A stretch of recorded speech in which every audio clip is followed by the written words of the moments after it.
ദക്ഷിണാഫ്രിക്കൻ കവി ബെഞ്ചമിൻ മോളേസിന് സമർപ്പിച്ചുകൊണ്ട് വരവര റാവു എഴുതിയ ഒരു കവിത. കവി. അകാലധർമ്മം കാലമേഘത്തിൻ്റെ കഴുത്ത് ഞെക്കിപ്പിടിച്ചാൽ രക്തം ചീറ്റുകയില്ല.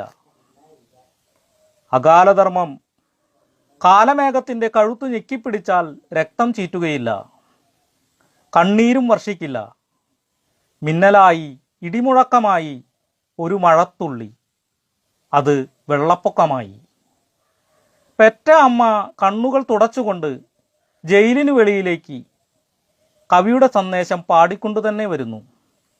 പെറ്റ അമ്മ കണ്ണുകൾ തുടച്ചുകൊണ്ട് ജയിലിനു വെളിയിലേക്ക് കവിയുടെ സന്ദേശം പാടിക്കൊണ്ടു തന്നെ വരുന്നു.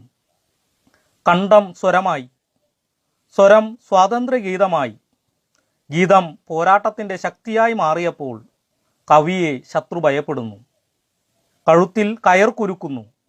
അപ്പോഴേക്കും കവി പ്രജകളിൽ അവൻ്റെ സന്ദേശത്തിലൂടെ അനശ്വരനായി തീർന്നിരിക്കുന്നു. കണ്ഠം സ്വരമായി, സ്വരം സ്വാതന്ത്ര്യഗീതമായി.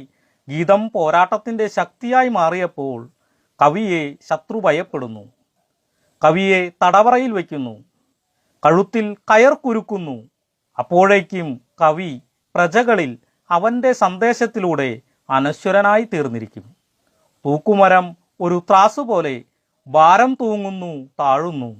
അനശ്വരതയുടെ വിത്തുകൾ തൂക്കി ചൊരിഞ്ഞുകൊണ്ടിരിക്കുന്നു. വെളുത്ത തോട്ടിയെ ഇടിച്ചു താഴ്ത്തിക്കൊണ്ടിരിക്കുന്നു.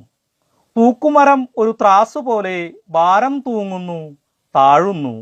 അനശ്വരതയുടെ വിത്തുകൾ തൂകി ചൊരിഞ്ഞുകൊണ്ടിരിക്കുന്നു. വെളുത്ത തോട്ടിയെ ഇടിച്ചു താഴ്ത്തിക്കൊണ്ടിരിക്കുന്നു. നന്ദി.